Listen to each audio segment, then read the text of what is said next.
You are listening to KC Sports Network, proudly presented by Emprise Bank, your partner in possible. What's up, Chiefs Kingdom? You champions, you. Thanks for hanging out. This is KCSN Update, our daily Chief show and podcast here at KC Sports Network. I'm BJ Kissel. It is Monday, so it's time to hang out with Matt Miller from ESPN to get his stock up, stock down report, just like we've done all season long. But I don't think there's going to be any stock down this go around, considering the Chiefs are champions of Super Bowl 57, beating the Eagles 38-35 last night in a thrilling football game that we are going to be discussing all offseason, and all of the records and paces and dynasty talk and all that good stuff. Can't wait to get into it. And we appreciate our friends over at DraftKings for being the presenting sponsor of this show. If you are the betting type, create yourself a DraftKings account. There's still college basketball. There's all kinds of things going on. You can use code KCSN, get all the latest up-to-date things with DraftKings and all their specials and all that stuff. So we appreciate their support. But it is time for a little stock up, stock down. So let's just get right into it and bring on Matt Miller right now. Matt, champions, you and I have talked every Monday following the ups, the downs, all of it. And at the end of the day, seems like what you and I spent a lot of time talking about was leadership and the things that are sometimes hard to quantify or put your finger on until you see it happen. And you're like, that's what we were describing. That's what we were talking about. Yeah, BJ, first off, congrats to you. Congrats to the Chiefs Kingdom as someone adopted member of this fan base. It's been fun to watch. Last night, I covered the Super Bowl in person for 6 years. And so last night was the first time I've ever watched a Super Bowl with my 9-year-old son. And he is a gigantic Chiefs fan. He had the Mahomes jersey on. He was ready to go. So it's a special moment for me. My wife is a Chiefs fan. My daughter's a Chiefs fan. My parents are Chiefs fans. So we kept it low key Sunday night, watched it in our little home theater, and, got to watch them fall more in love with the game of football, which is so important to me. So I mean that when I say congrats to you guys, to the players, to the fan base. Such an awesome feeling. But you're right, man.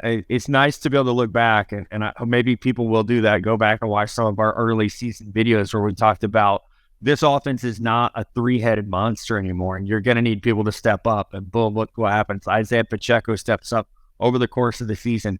The Kadarius Toney trade, Sky Moore waiting until the last minute, basically, in the season to make his impact. There were so many role players, and I think that's what I loved about this team was it didn't feel like an all-star team that just out-talented everyone. It felt like a team that beat people. And I think that's something that you guys have to feel great about. I know we will be talking about this a lot over the offseason, but it's something you have to feel great about when you look at what will the 2023 Kansas City Chiefs look like. Can they make another run? The nucleus is in place because of the work that they've done. So, again, hats off to you guys. It's a great feeling. It's been a long time since, as a 49ers fan or a Texas Longhorn fan, I've celebrated a football championship, but I do vaguely remember how that feels. It hit me when you talked about watching the game with your son, because I've watched the last few since I worked for the team and then left, and there's those moments. As people have asked me, Kent and the guys of the network, like, do you miss being with the team and being there? And I've said consistently the whole time that it takes so much work, and those people put so much into it that you can't just miss these times and then take for granted everything else that goes into being there on Thanksgiving and going to practice and covering it. And I can't just miss this, but then take for granted the fact that all those times I wouldn't necessarily want to be there, I would want to be with my family. These people earned the right to have those moments, and I'm so happy for so many of the people I used to work with. I texted a few of them last night when I know they were out celebrating at the party, that bittersweet, and that I'm so happy for them and all of that. And I'm so happy, for myself, for the same reason that this was the first Super Bowl that my son, that Carter, really wanted to sit and watch. And they were like, it was bedtime. I was like, all right, time to go to bed. And he just looked like, you're not going to let me watch the end of this game. He's like calling out plays. And what if they do this? And what if they do that? Why is that not a catch, Dad? Like, he caught it, had two feet down, and then they fumbled. So it was so special in that way. And those are the things, I think, as we get older, Matt, it's crazy because you and I have known each other so long, that those are the things that become like the most memorable in like 15 years. I remember some things about the game, but I'm going to remember like celebrating with my son when we're jumping up and down when they won a Super Bowl. Like, that's the stuff that I'm going to remember that's going to be special. But man, let's get into, before I get into my feels too much with the game with the fam and all that. Let's get a little stock up. Stock up. I'm not even going to say stock up. Stock up. Yeah, let's get a little stock up for this one. We're not going to stock down anybody. Hey, I do want to say really quickly, I listened all season to you Chiefs fans hate on the refs. How about now, though? Right? Like everybody's a Shepherds fan this morning. So I thought it was a flag, by the way. I know that's like a controversial thing apparently, but we'll go stock up on the officials for this one time only. But BJ, you have to start with the two-time Super Bowl MVP, Patrick Mahomes. And it's interesting. I mentioned to my wife in the fourth quarter, I was like, this has kind of been a quiet Mahomes game. At the time, he only had 125 yards passing. And she's like, well, what do you mean by that? And I was like, well, he's averaging under 10 yards a completion at this point, which is not like Mahomes. That is not what we're used to. So if you glance at the box score after the game, you're like, oh man, he threw 3 touchdowns, and they were, every point mattered in this game, But he only threw for 182 yards, only 182 yards. But you have to give Mahomes credit, a beautifully executed game plan. I think what he did on the ground was as important as what he did with his arm in this game. The decision making was flawless. 21 of 27 on the day. There was only one pass where I did the what are you doing? Why'd you throw that? There was only one. So great day for him. I mean, deservedly the MVP. And you say it all the time. You've got me even saying it now. I mean, he's the greatest quarterback in the NFL. And I think it's safe to say, and I am a Tom Brady homer. Like have been. There's pictures of me as a teenager with a number 10 Michigan jersey on. I'm like an old school Brady guy. Mahomes is on that path. And that's not something I say lightly. He's like, we're to the point, BJ, where it's not like, oh, it's Brady and then is it Manning? Is it Montana? Now it's like, it's Brady and then it's probably Mahomes. Yeah, and he's 27 years old. And that's not a thing people just say in the Kansas City area. That's the thing that everyone who watches football should be saying is, this young man is on a path to exceed. I mean, think about this. To John Elway, Joe Montana, Peyton Manning, Dan Marino. Like, we're saying that Patrick Mahomes could be better than those guys. Like, his career to date is better. Yeah, Aaron Rodgers, 27 years old, have as many Super Bowl wins as Patrick Mahomes does. Think about that, man. Like, John Elway has as many Super Bowl wins as Patrick Mahomes does, and he's played for 5 fucking years. It's absolutely insane. Sorry, I shouldn't be dropping F-bombs on the KCSN podcast, but I did a lot. It's crazy. It really is. And I know we try to contextualize that. We try to tell people like, hey, enjoy it while you can. Yeah, I don't know. You only got like at least 10 more years of this, so just have fun with it. Be cocky. You deserve it. We got into our feels a little last night on the show too, where it's like, you know what? Just embrace the fact that everybody hates you now. Like, sorry. Yeah. Like, it didn't take long. They were good for so long. Yeah. People look for reasons to tear you down. I mean, Patrick himself has done nothing. He's never taken a misstep. Has done nothing. Right. To get some of the animosity that's put towards him and his family, and they absolutely don't deserve it. Right. But you're successful. People love you when you're on the up, and then once you're there for any period of time, it didn't take long before people just want to root against them and pick them up. You guys are the Yankees, so you're the Yankees. You're the '90s Bulls. You're Alabama football, and it is what it is. Everybody. 20 years people hated the Patriots and didn't even, other than the cheating, no one really knew why they hated them. They just did, and I think the Chiefs are to that point now where you don't have a reason, it's just jealousy and anger. I saw it last night on Twitter. It was shocking for me was seeing it from active NFL players who it's that jealousy and the resent come out as, oh my God, I hate the Chiefs. And it's like, how can you hate Andy Reid? How can you hate Patrick Mahomes? Or how can you hate Chris Jones? Like these are guys that everyone loves, so Spags. Again, enjoy they're likable. Right. Like, dude, yes. Enjoy being the villain for a while. Yeah. I think it's probably hard for Chiefs fans. It is for me because I still inherently remember and can like tap into the feelings that we had during some of those brutal losses. And that it wasn't just that we didn't win Super Bowl since, Super Bowl 4, that had been a really long time, that had been 35 years since we had drafted a quarterback in the first round, or 32 years since we had drafted a quarterback who started and won a game for us. Like, there were some go back to Indy, go back to Lynn Elliott, all these games now we can talk about because we're on the other side of this. But we had so many brutal losses that kind of shaped us as fans that when we get into this position, it's like you want to let us enjoy this for just a few years before all of a sudden we're not the underdog, we're not the perennial playoff losers, and now all of a sudden we're the team that everybody hates. And it's such a quick turn. It's like, wait a second, you can't let us enjoy this a little bit. And now I'm just, for me personally, my change and how it's affecting me is just, you know what? Just embrace the fact that it is here. We are, to your point, Yankees. We are this. And I think another reason why Patrick Mahomes, I don't want to say it's so polarizing, but he's playing the game in such a different way that gets people to talk about football and watch football differently. You and I have talked about how now any college quarterback who escapes the pocket and throws plays on the run, it's all with Caleb Williams and different things like, oh, he's the next Patrick Mahomes because the way he's doing it. Whereas Tom Brady, it was methodical. He would just carve you up from the pocket, making smart decisions, throwing the ball all over the field accurately.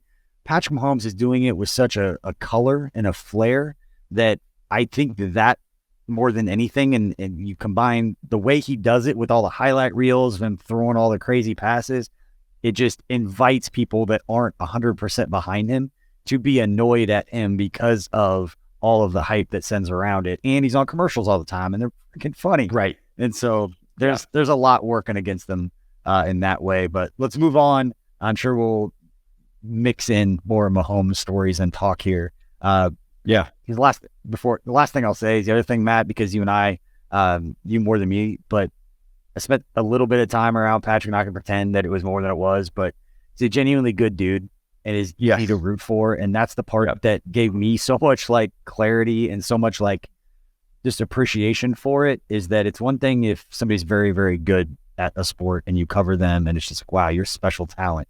It's another thing if that person is just honestly like a genuinely just normal dude who just happens to be a phenomenal football player. Right. It doesn't seem to have changed or lost any bit of who he is now that he is being, to your point earlier, considered with the great, being in that conversation already at 27 with the greatest quarterbacks to ever live. We are very lucky in that he is a genuine, like good dude and normal dude as well. And very humble, driven, humble, and a little dorky would probably be the three words I would use to describe Mahomes, based on my, how many ever years now, 6 or 7 years of interacting with him. So absolutely, he deserves everything that's happened for him, and he couldn't have him to a better person. I do want to segue to my next stock up, though, because I think it flows well together. I'm going to jump ahead in our little rundown. Brett Veach continued. I tweeted about this Sunday night, not to make this podcast hey, look, go read the things I tweeted, but man, this guy deserves his credit. And he'll never win Executive of the Year because he has Patrick Mahomes, because Andy Reid's the head coach, but he should. Honestly, what this team did you trade one of the top 3 receivers in the NFL in Tyreek Hill, and you get better without having, an elite number 1 wide receiver. You completely change your offense. You've got a defense that's relying on rookies and not a lot of first-round picks. Nick Bolton, a second-rounder, L'Jarius Sneed, a day 3 player, Joshua Williams, a day 3 player, Willie Gay, a second-rounder, Chris Jones, a second-rounder. Chris Jones, second, right? It's fantastic the way that Brett has built this team to build. I do want to say, you and I were saying this in the preseason, to build the best offensive line in football, phenomenal in the way that they've done it through trades, through free agency, through great draft picks. Creed Humphrey, Trey Smith, guys who are early round picks, late round picks. It's, the definition of what a football team has to look like in 2023 because of the salary cap and because of, the blue chip positions are getting paid astronomically. You got to find your bargains. And Veach is, I think, the best at that. It's easy to be a GM when you're in the top 5 every year. It's easy to have a lot of good players when you're in the top 5 every year. It's easy to draft a lot of rookies and have them play when your team sucks. It's really hard to draft rookies and have them play when you lose 3 games all year and win the Super Bowl. I don't think enough people realize or talk about maybe how hard that is. You can look at like Houston or the Bears. They played a lot of rookies. Kansas City played a lot of rookies, and those dudes helped push this team to a title. We talked about Sky Moore coming up huge. Sunday night, I thought Trent McDuffie got picked on a little bit, but stepped up when he had to. Brian Cook made a fantastic play on Dallas Goedert. a heads up play to knock him out of bounds and at least make that a contested catch. So many of those guys, and Pacheco is one we'll continue to talk about. Just fantastic rookie class and roster construction by Brett Veach. Yeah, when you score 4 touchdowns, and one of them goes to Travis Kelce, who rocking the New Heights gear here, because get one of those, man. Phenomenal podcast. Really looking forward to the episode this week and what, obviously what Jason Kelce's perspective is on it. And before it gets lost, if anybody hasn't seen the clip of Jalen Hurts talking post-game, I think you'll become a Jalen Hurts fan if you watch that. I was watching, he made so many big-time throws last night that, I'm not going to say I didn't know he was capable, but he is a phenomenal football. They're going to be good for a long time. And beyond that, the way he carries himself, and everyone that you've ever been around in this sport has only said positive things about who he is as a person, the way he carries himself. And that was on display. The grace that he showed, and just the maturity, the professionalism, all of that made me a fan last night of the way that he handled a very, very difficult situation. And the fact that he went there and just completely balled out and made it one of the best Super Bowls we've seen, I mean, selfishly, in a while, since the other one down in Miami, at least. I didn't like that one as much, Oh, I'm sorry. I forgot. Yeah, but I understand your point. Yeah. But the other 3 guys who scored besides Travis Kelce, who passed Rob Gronkowski for the most touchdowns by a tight end in NFL postseason history. Now, the only player that he trails as far as the most receiving touchdowns in NFL postseason history is your guy and Jerry Rice. He's about 6 touchdowns, I think, shy of him. So maybe one more postseason stretch for him, and he'll get into that conversation, which is crazy when you're talking about a tight end. Getting to Jerry Rice and receiver type numbers, especially in the playoffs. But Travis Kelce gets the touchdown, and then 3 guys that are directly attributed to Brett Veach, guy you were just talking about, with Isaiah Pacheco, Sky Moore, both catching touchdowns on a play that, based on the information coming out now and what Peter King had put out there with Andy Reid calling it the corn dog play, the 2 wide open touchdowns were based on tape study and Eric Bieniemy passing that information along. Andy Reid very quickly after the game, and you saw them embrace on the broadcast after they're walking off the field, and how excited and elated Andy Reid was for Eric Bieniemy in that moment, that it kind of, I would say it caught me off guard, but it was just like, wow, that's a big celebration. Yeah. And finding out later that Eric Bieniemy was responsible for the Nuggets that led to 2 wide open touchdowns to, again, Sky Moore and Kadarius Toney, and then Pacheco getting his.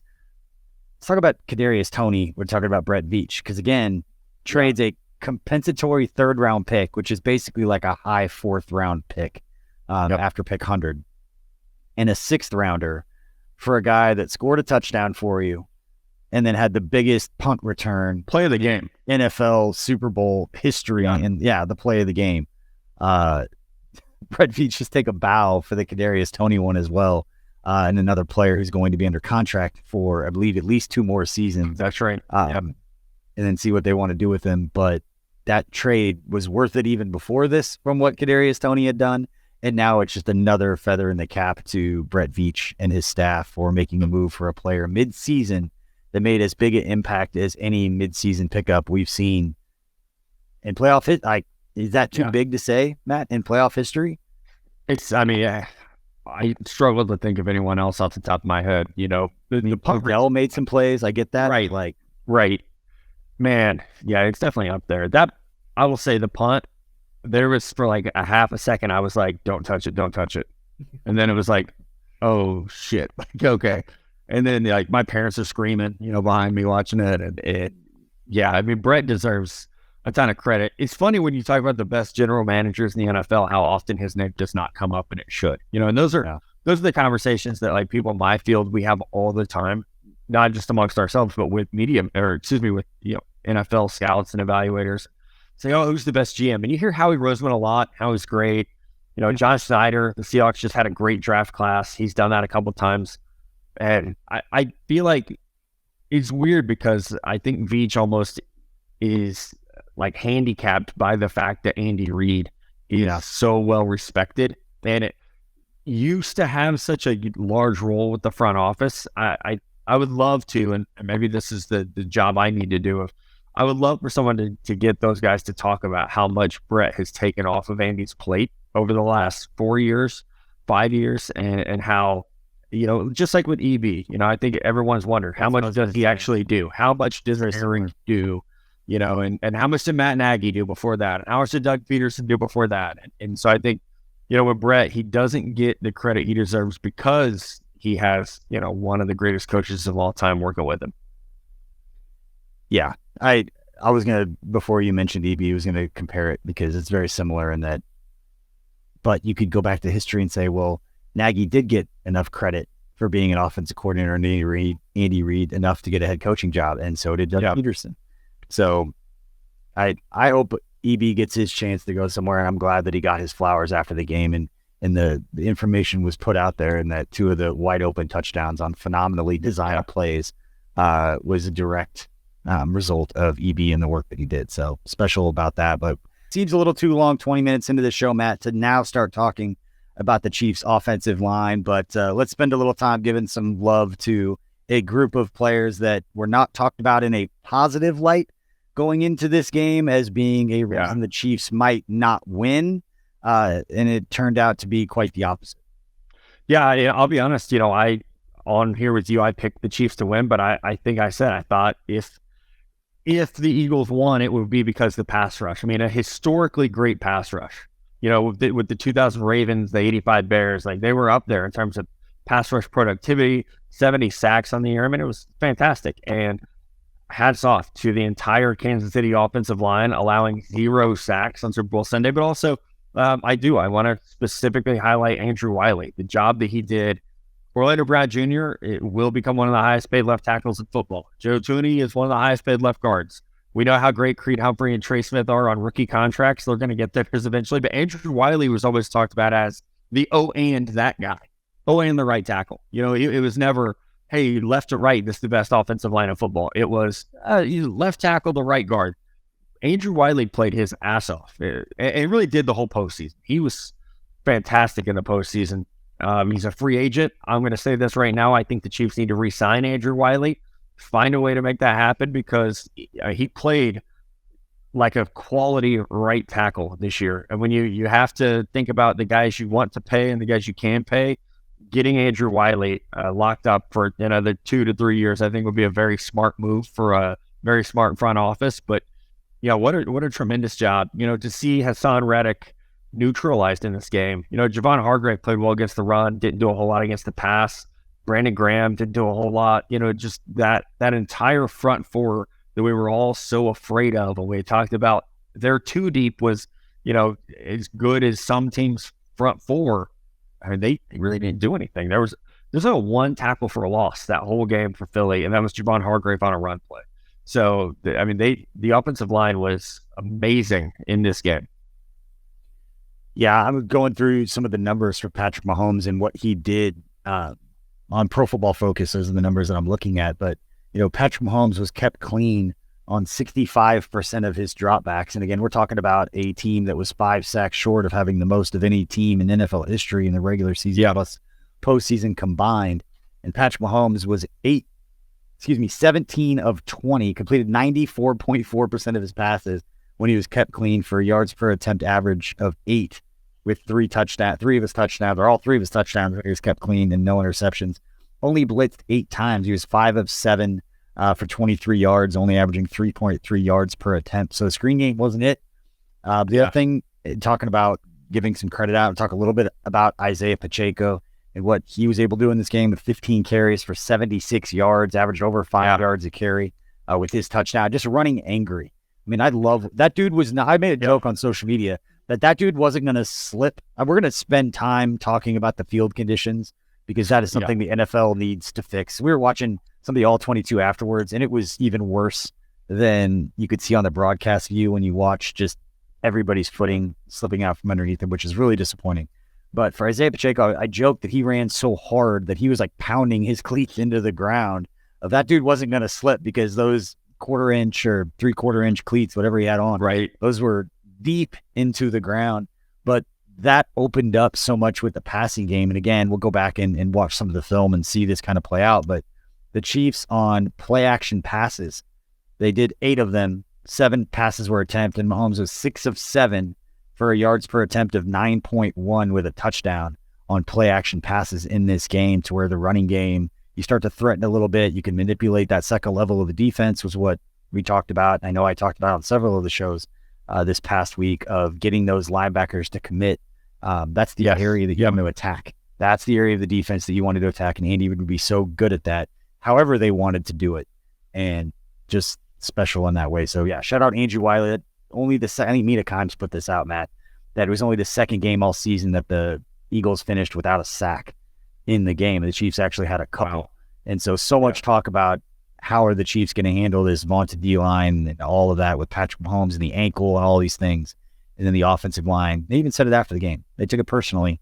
They heard the talk all week, and they said these guys can't be blocked, and they took it as a challenge and went out there and got it done. And Mr. Andrew Wiley, Twitter account, his Twitter avatar bio thing says, "My Madden rank does not define me." And it still does not define him, but that should... Good reminder. That should change a little bit. Now he's a three-time champion. Right.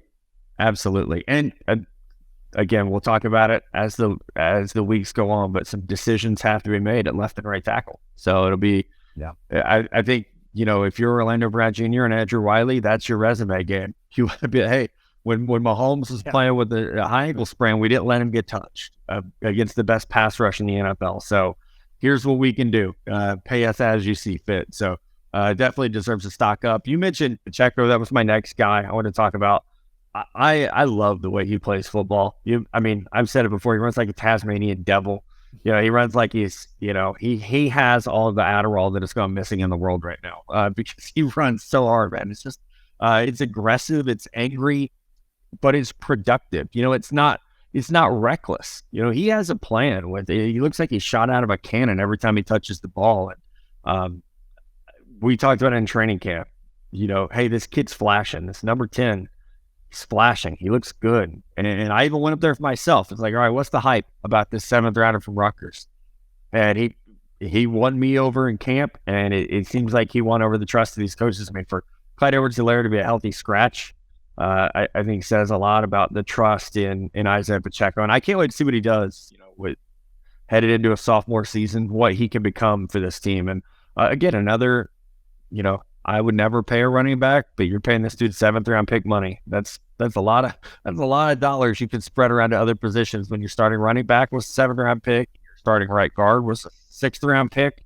That's a great place to be in. It's a great example too, as we get into free agency and people talk about players getting too much money and guys are overpaid and this guy's getting too much. Spend as much time talking about the guys who are underpaid that it's not deserved for than guys that have more money. Yes. Most guys either became free agents at the right time and just hit the market perfectly when they were healthy and that everything worked together for them to get that deal. Spend as much time talking about guys like Isaiah Pacheco who deserve more money, and we'll get it at some point from someone. You let us see that. But let's move on to another guy that's going to deserve a payday here in the not so distant future. Chiefs linebacker Nick Bolton, and it'll be easy, especially if the second touchdown had stood. He'd have been the MVP. That would have been a tough one to not give it to a defensive player who scores a couple touchdowns. But for Nick Bolton to do what he did in the game, and especially that touchdown, that play, he was the one right there. I don't say causing it, but it's kind of the one on Hurts when he dropped the ball to be able to pick it up and scores the biggest play. And I know it was in the first half, it was earlier, but at that time it was, hey, we can't get behind here. Like we need to get back into this thing. And it was the perfect play, perfect situation for the Chiefs to kind of exhale and get right back into it. Felt like the Chiefs were a boxer on the ropes and they were getting hit and they just happened to slip a jab in and it stunned them, and you have one of those moments like, oh wait, I'm back in this, and I felt like the offense came out red hot, looked great, but it seemed like they were reeling a little bit. And Nick Bolton, you guys know, this is, I think the rest of America got introduced to just how good he has been all season long. As great as Chris Jones was this year, Nick Bolton would be number 2 on my list of most important defenders for the Chiefs. And a player who was, we talked about before, he was kind of an afterthought, even as a 2nd round pick, it was, well, like he's not as athletic as Willie Gay. And he's kind of short. It's not that fast. But he just continues to make plays, man. He leads the team in tackles every week. You saw with both the scoop and scores, even with one get called back, right place, right time at linebacker is like half the job. Just your instincts to take you to the ball, to be in on the play. and he's always there. He's a hard hitter. He's smart, and I'm not going to name names, but a couple years ago, this defense really, really lacked speed and sure tackling at the linebacker position from some higher paid free agents. And now you have someone like Nick Bolton, who's just seamlessly stepped into a leadership role. It was great to see him be named the captain. It seems like it's very, very deserved. And yeah, I mean, he's not to the Mahomes level or anything, but I think when you have someone like Bolton that to me will become that leader on defense, another great find by Veach and his crew, but also just great work by Nick Bolton. Watching him at Mizzou and watching him now, the shades of the same player, but he is so much better than he was coming out. And so it's fun to see where his game's going. Matt, one guy, there's a lot of guys that deserve a lot of credit that we haven't mentioned here on the shows. Same thing we did on the post-game show last night, just spreading the flowers around. But one guy that was mentioned earlier, going to spend a little more time, I know you wanted to mention, was Chiefs offensive coordinator Eric Bieniemy, as being a stock-up person for following the Super Bowl win.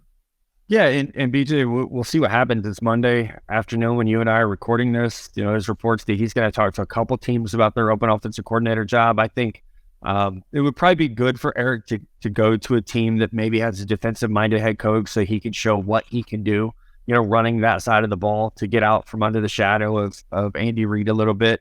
But you mentioned it, the information coming out that he was the one who watched the Eagles-Jacksonville game, and saw, hey, they're not going with the motion guy. They're so afraid of getting burned on the jet that they're not following the motion. And especially when you have the speed of Sky Moore and Kadarius Toney out there, teams have to respect the jet sweep. You have to respect, everything that they can do. And so it's not just finding that nugget in that Eagles-Jaguars game, but it's then putting the right personnel out there, designing the play, corn dogging it, as Peter King said. Eric, for years has kind of been looked at as okay, what does this guy do here? And I think, and I've said this for a long time, someone should have done a better job of advocating for him in the public space. Like, hey, this is actually what he does. This is how involved Eric is. This is, even there's ambiguity about who calls plays for this team, So I do think that if that was his final game as the offensive coordinator of the Kansas City Chiefs, what a great moment for him to go out on, knowing that what he uncovered was instrumental in this team getting its win and getting a second Super Bowl victory. You mentioned it, the embrace after the game, it stood out to me, and obviously we're not there day to day anymore. We don't know all the inner workings of this team, but that felt like this meant a little bit more. So if that was it for EB in Kansas City, what a great way to go out. And some of it's probably been underrated, honestly. It's hard to imagine being underrated as the offensive coordinator of a team that's been to 3 Super Bowls in 5 years, but it certainly feels that way. It'll be exciting if he does, whether it's Washington or Baltimore or somewhere else. It'll be exciting to see what his offense would look like and what he could do with some of these players that both teams have. Yeah, I think that's the hardest part for all of us, because we try to pick apart, what was the reason for the success? Well, they didn't need, this is, again, just brainstorming and types of different thoughts that are out there. It was like, this combination of coaches and everything got it done. And there's nothing out there that will ever change my mind that if you remove EB from the equation, they might not still go win a Super Bowl. So a lot of people will make that connection. Right. Oh, they didn't need him to do this. The only thing that we know for sure is this combination of coaches got it done. Now, who did more of what, this and that? It only takes one person doing one thing in order for it to happen. We just named off 15 people in this game that we are giving flowers to. One player that we didn't mention, Colin Saunders, who showed one of the most athletic plays you will see from the defensive tackle, that for somebody that covered the NFL draft like the way that you do, for somebody like myself that was a big Colin Saunders fan. It's the reason I went to the Senior Bowl that year, went down, talked to him the night he was drafted, and talked about him being, and I remember comparing him athletically or skill-wise, not the same kind of player, but Warren Sapp. He was an undersized defensive tackle who used quickness and athleticism to make plays. Didn't think he was going to be necessarily a Hall of Fame player like Warren Sapp, but you saw the skill set and what he was drafted for, and he was a player that some people in this fan base did not think was going to make this team if you go back to training time. I'm not saying that those people were in the media and they were loud, but there were people out there who was like, why is this guy on the team? Because you can't put that kind of skill set on the practice squad. There's nobody that can replicate what that guy can do in chasing Jalen Hurts out of bounds to force on that. I think it was a first down play to force him like a 1 yard gain. I think it ended up being a loss because he gave him credit for it. It was a 1 yard loss. Yep. So he gets a yard loss, and that's the drive that ended up stalling and kicking the field goal that kept it a one possession game. That when the Chiefs went down and scored, and then they took the lead. So we are sitting here talking about all these guys, and Chiefs don't win a Super Bowl. Colin Saunders doesn't make that play.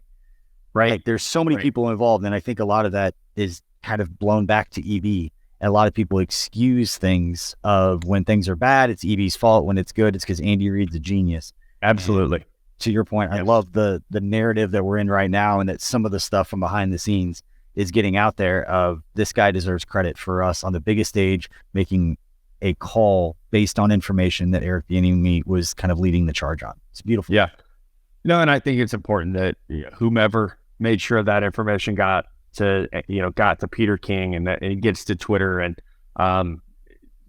kudos to this entire team for making sure that everybody gets credit, and especially if it's a guy on his way out who has been so instrumental, since Matt Nagy went to Chicago, whether it's even just being an advocate for the players or, helping Mahomes develop as a quarterback in terms of his film study and things like that. I mean, Eric has played a role. There's no denying that he's played a role in this team becoming the dynasty that it looks like it will be. So, again, whatever happens with him, wishing him the best.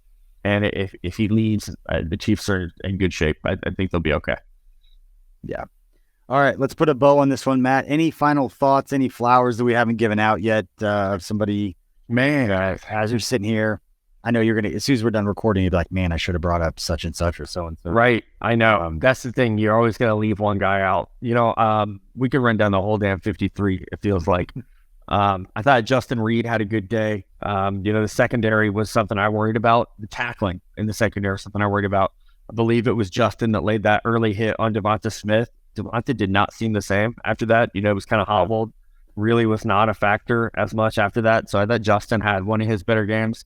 I have to do it though. I have to talk about Harrison Butker, man. What a roller coaster with this dude. We've talked about him a lot over the second half of the season.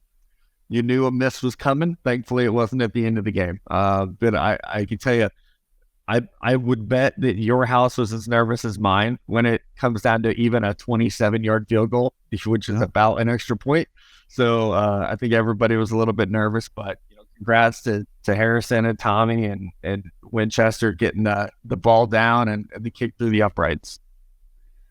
Yeah, it was the extra point for me when it was like 27-27. They tied it, and I was like, oh my, this is going to be the one that would just absolutely kill me. They didn't get that one, but yeah, special times.